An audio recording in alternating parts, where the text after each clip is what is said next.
Once upon a time, there was a small village nestled in the heart of a dense forest. The villagers lived simple lives, relying on the bounties of the forest to sustain themselves. However, something sinister lurked in the woods. One night, a villager heard a strange noise coming from the forest. The noise was unlike anything he had ever heard before. It was a mix of howling, screaming, and scratching. The villager dismissed it as the wind, but he couldn't shake off the feeling that something was wrong. The next day, the villagers woke up to find their livestock missing. They searched the forest but found no trace of their animals. It was as if they had vanished into thin air. The villagers were distraught but assumed it was the work of wolves or other wild animals.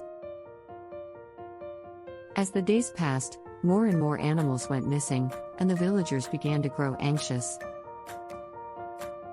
They were afraid to leave their homes at night, and some even started to believe that the forest was cursed.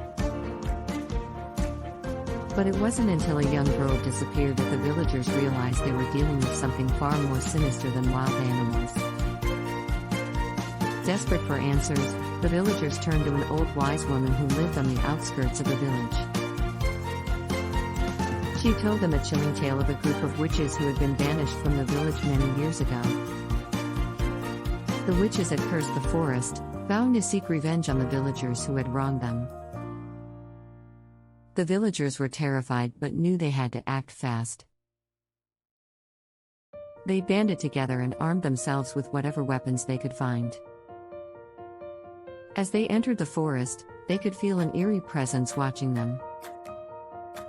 Suddenly, they were surrounded by a group of figures dressed in black robes and pointed hats. The witches had returned, and they were out for blood. The villagers fought bravely, but the witches' dark magic proved to be too powerful. One by one, the villagers fell, until there was only one left. The lone survivor stumbled back to the village, bloodied and bruised, and warned the others to never enter the forest again. From that day on, the villagers stayed clear of the forest, never venturing into its depths again. But the memory of the cursed forest and the witches who lurked within it haunted them for years to come. Some say that on quiet nights, you can still hear the howling of the witches in the wind, a reminder of the horror that once gripped the village.